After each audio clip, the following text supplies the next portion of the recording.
आजकल हम लोग बोर्ड एग्जाम का फास्ट रिवीजन कर रहे हैं और आज चैप्टर है क्लास 10 का जिसका कि नाम है बहुपद पॉलिनॉमियल।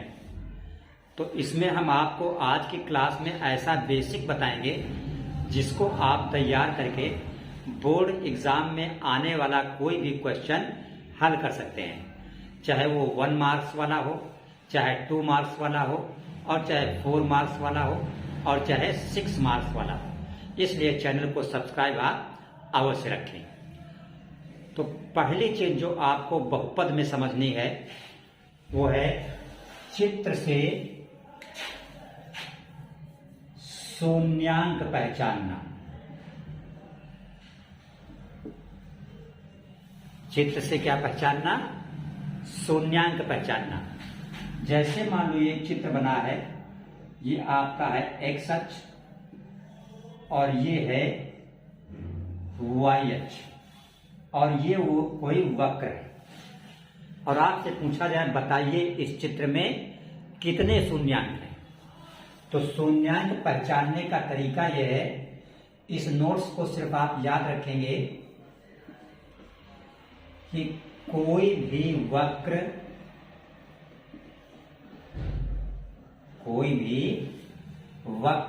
या रेखा एक्स अक्ष को जितने बिंदुओं पर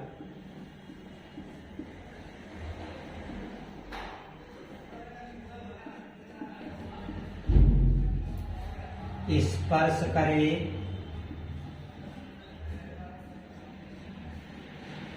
या कट करे, ठीक है। ये शून्यांक पहचानने का तरीका है। कोई भी रेखा या वक्र एक्स अक्ष को जितने बिंदुओं पर स्पर्श करे या कट करे उतने ही उस चित्र में शून्यांक होते हैं। जैसे यहां पे देखिए ये वक्र जो है इस एक्स अक्ष को 1, 2 सिर्फ 2 पॉइंट पे कट कर रहा है, इसलिए इसका आंसर हो गया, इसमें जो शून्यांक होंगे कितने होंगे? 2 हो जाएंगे। इसी तरह देखिए अगर कोई दूसरा फिगर है, मान लो ये कोई फिगर है, ये आपका एक्स अक्ष हो गया और ये आपका वाई अक्ष। अब इसमें आपको शून्यांक अगर बताना है तो देखिए ये वक्र जो है एक्स अक्ष को 1, 2 बिंदुओं पे कट कर रहा है, तो यहां भी शून्यांक कितने हो जाएंगे? 2 हो जाएंगे। समझ रहे हैं ठीक से? अगला चित्र देखिएगा। जैसे मान लो आपका ये एक्स अक्ष है और ये वाई अक्ष है और ये कोई रेखा है। अब आपसे पूछा जाए कितने शून्यांक हैं, तो गौर से देखिएगा जो ये रेखा है ये एक्स अक्ष को कहीं भी नहीं कट कर रही है, तो इसका मतलब जब एक्स अक्ष को कोई रेखा या वक्र कट ही नहीं करेगा तो कोई शून्यांक नहीं होगा। तो इसका आंसर होगा शून्यांक बराबर 0। हाँ, इस चित्र में कितने शून्यक हैं? 1, 2, 3, 4। तो इसका आंसर हो गया 4। एक क्वेश्चन तो इस टाइप का पेपर में आ सकता है कि मान लो चित्र बना हो और आपसे सिर्फ इतना पूछा जाए कि बताइए इसमें कितने शून्यक हैं, तो आप देख के आंसर लिख देंगे। देखिए जो दूसरा क्वेश्चन इससे आ सकता है वो आपको होगा बहुपद पहचानना। क्या होगा? बहुपद पहचानना। तो बहुपद की पहचान क्या होती है इसको बहुत अच्छे से समझ लीजिएगा। बहुपद की पहचान तो 2 शर्तें पूरी होनी चाहिए। नंबर 1, चर जो है वो पूर्ण वर्ग हो। चर कैसा हो? पूर्ण वर्ग। और नंबर 2, चर की घात कैसी हो, धनात्मक।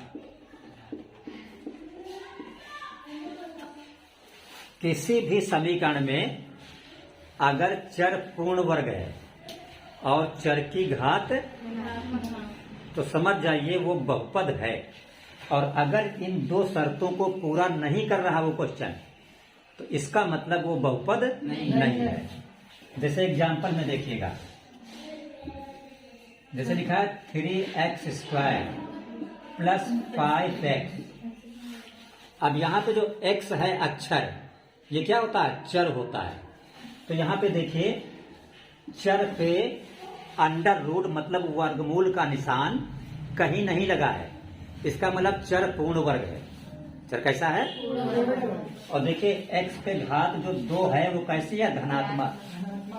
यहां भी रूट का निशान नहीं लगा अक्षर पे, चर मीन्स अक्षर, तो ये भी क्या है, पूर्ण वर्ग।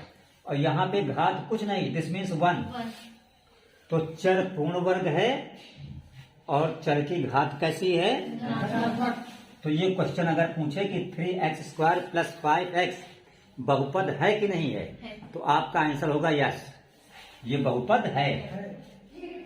आंसर में यस, ठीक है। दूसरा देखिएगा, दूसरा एग्जाम्पल, मान लो लिखा है 3x² प्लस 5√x प्लस 6। बताओ साहब ये बहुपद है कि नहीं, बोलो ये बहुपद है कि नहीं।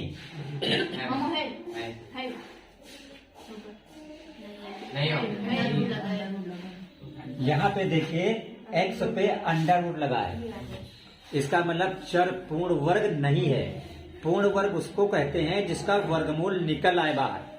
x का वर्गमूल आप निकाल सकते हैं, नहीं। हाँ, तो इसका मतलब ये x जो चर है पूर्ण वर्ग नहीं है। और जबकि चर कैसा होना चाहिए, इसका मतलब ये बहुपद नहीं है, ये बहुपद नहीं। अगर अंडर रूट लगाओ तो बहुपद नहीं सब में। तीसरा देखिएगा, जैसे मान लो लिखा हो √x⁴ प्लस 5। बताओ माँ ये बहुपद है कि नहीं,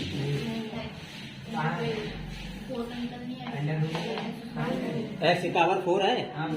देखने में तो वर्गमूल का निशान लगा है, लेकिन x⁴ का जब बाहर निकालोगे तो ये क्या हो जाएगा, हो जाएगा कि नहीं। और प्लस 5, अब ये देखिए बहुपद हो गया कि नहीं हो गया। अंडर रूट का निशान लगा हो और वर्गमूल ना निकल रहा हो तब वो बहुपद नहीं है। लेकिन अगर अंडर रूट का बाहर वर्गमूल निकल रहा है तो बहुपद है। जैसे यहाँ पे देखिए x पे अंडर रूट लगा था, तो आप x का वर्गमूल नहीं निकाल सकते, तो ये पूर्ण वर्ग नहीं है, इसलिए ये बहुपद नहीं है। यहाँ पे x⁴ का वर्गमूल निकल आएगा बाहर, ठीक है, तो जिसका वर्गमूल निकल आया इसका मतलब वो पूर्ण वर्ग हो गया, तो ये बहुपद है। एक और बताइएगा एग्जाम्पल, x² प्लस 1/x। बताइए ये बहुपद है कि नहीं है, x² प्लस 1/x ये बहुपद है कि नहीं है, ये बहुपद नहीं है। यहाँ पे थोड़ी सावधानी बरतना। देखिए क्यों नहीं है, यहाँ पे x की घात कितनी है, 1, तो ये x² है प्लस 1/x। अगर इसको पलट दें तो x कहाँ जाएगा, नीचे से कहाँ जाएगा, तो जो नीचे से ऊपर या ऊपर से नीचे जाने में घात का जो चिन्ह होता है वो क्या होता है, बदल जाता है। प्लस है माइनस, माइनस है तो प्लस, तो जो x⁻ +1 है ऊपर जाएगा तो क्या हो जाएगा, x⁻ -1। और बहुपद तभी होगा जब चर की घात कैसी हो, यहाँ धनात्मक दिख तो रहा था बट रियल में धनात्मक नहीं है। तो अगर ऐसा क्वेश्चन आ जाए बटे वाला तो ध्यान रखना, अगर बटे में नीचे जैसे मान लो ये होता x² प्लस 1/x⁻² या -1, अब ये ऊपर जाके प्लस हो जाएगा तो ये बहुपद हो जाएगा। लेकिन ये बहुपद नहीं होगा। नहीं होगा, क्योंकि जब ये x घात 1 ऊपर जाएगा तो हो जाएगा x घात -1। देखिए जैसे x + 5 लिखा है, तो ये क्या है? बहुपद है। बहुपद है ना, जी मामा। चर पूर्ण वर्ग है, चर की घात धनात्मक है। इसकी घात कितनी है? एक। तो जिस बहुपद की घात 1 हो, घात कितनी हो, उसे कहा जाता है रैखिक बहुपद। क्या कहा जाता है? रैखिक। अब इसमें घात 1 है तो x का जो आंसर आएगा वो 1 ही आएगा। कितना आएगा? यानी x का 1 मान आएगा बस, ये नहीं कि x के 2 मान आ जाए, 3 मान आ जाए।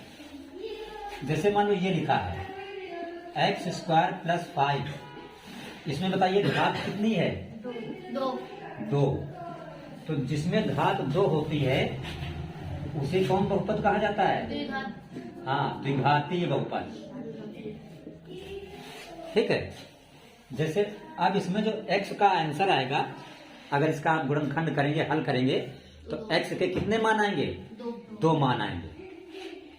जितनी घात होती है x के उतने ही मान आते हैं। जैसे मान लो लिखा है x³ + 1, तो इसमें घात कितनी है? 3। तो ये कैसा हुआ? त्रिघाती बहुपद। इसको अगर आप हल करेंगे तो x के कितने मान आएंगे? 3 मान। अब इस चैप्टर में हमको मेन पढ़ना है ये द्विघाती वाला। देखिए जैसे लिखा है 3x² + 5x + 9 = 0, तो ये कैसा बहुपद है? द्विघाती, क्योंकि x पे घात कितनी है? 2 है। तो यहाँ पर x के कितने मान निकलेंगे? 2 मान निकलेंगे। अब देखिए इसमें जो x² का गुणांक है उसे क्या कहते हैं? a कहते हैं। आपको ये ध्यान रखना है, a का मतलब होता है x² का गुणांक, और जो x का गुणांक होता है उसे b कहते हैं। b का मतलब x का गुणांक। और जो ये अचर पद है, अचर पद का मतलब जो फिक्स रहे, जैसे 9 हमेशा 9 ही रहेगा, 8 या 7 नहीं हो जाएगा ये। तो अचर पद को क्या बोलते हैं? c। तो यहाँ c कितना है? 9। तो c का मतलब समझिए, c का मतलब क्या है? अचर पद। ये आपको ध्यान रखना है। a क्या होता है? x² का गुणांक। b क्या होता है? x का गुणांक। c क्या होता है? अचर पद। अब देखिए इसके जो 2 मान निकलते हैं, जैसे x के 2 मान निकलेंगे तो क्या कह जाते हैं? शून्यक। क्या कह जाते हैं? तो अगर ये मान लिया जाए कि माना जो शून्यक आते हैं अल्फा, बीटा। शून्यक क्या है? शून्यक का मतलब इसके मान द्विघाती है तो x के 2 मान होंगे। हमने मान लिया कि एक मान अल्फा, एक मान बीटा। तो इन शून्यांकों के बीच संबंध क्या होता है जिसका आप यूज करेंगे सवालों में कि अल्फा + बीटा। अल्फा + बीटा का मतलब शून्यांकों का योग, ये बराबर होता है -b/a। b क्या है? a क्या है? ये आपको यहाँ से पता चल चुका है। और अल्फा बीटा बीच में कोई निशान नहीं, इसका मतलब गुणा। तो अल्फा बीटा का मतलब शून्यांकों का गुणनफल, शून्यांकों का ये बराबर होता है c/a। इन सूत्रों का आप यूज करेंगे क्वेश्चन को हल करने में। देखिए इस चैप्टर का लास्ट सूत्र देखिएगा, द्विघात बहुपद बनाना। अगर शून्यक दिए हुए हैं तो हम द्विघात बहुपद कैसे बनाते हैं? मान लीजिए एग्जाम्पल में कि आपका शून्यक दिया हुआ है 3, 1। कोई द्विघाती समीकरण है तो उसके मान 2 ही तो आते हैं। तो मान लो कोई द्विघाती समीकरण है, उसके शून्यक 3, 1 है। अब हमसे कहे कि द्विघाती समीकरण बनाइए, तो उसके लिए सिर्फ सूत्र होता है। ये सूत्र आप याद रखेंगे, x² माइनस ब्रैकेट में लिखेंगे शून्यांकों का योग प्लस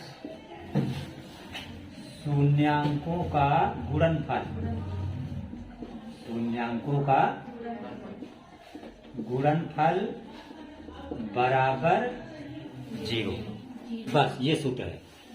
तो एक्स स्क्वायर की जगह पे एक्स स्क्वायर आप लिखेंगे, माइनस की जगह माइनस, जहां पर शून्यांकों का योग है तो आपके शून्यांक 3, 1 है तो 3 + 1, और यहाँ पे ब्रैकेट के बाहर x होता है। क्या होता है? तो यहाँ पर लगा देंगे x, फिर ये प्लस है प्लस, फिर क्या है? शून्यांकों का गुणनफल, तो 3 और 1 का गुणा 3 × 1 बराबर 0, बराबर 0। तो ये एक्स स्क्वायर माइनस 3 1 4, 4 का x में 4x प्लस ये हो गया 3 0। ये आपका आंसर आ गया। इस चैप्टर की अगर आप इतनी बेसिक तैयार कर लेते हैं तो इसका कोई भी क्वेश्चन होगा बोर्ड के पेपर में, आप आराम से उसको हल कर लेंगे।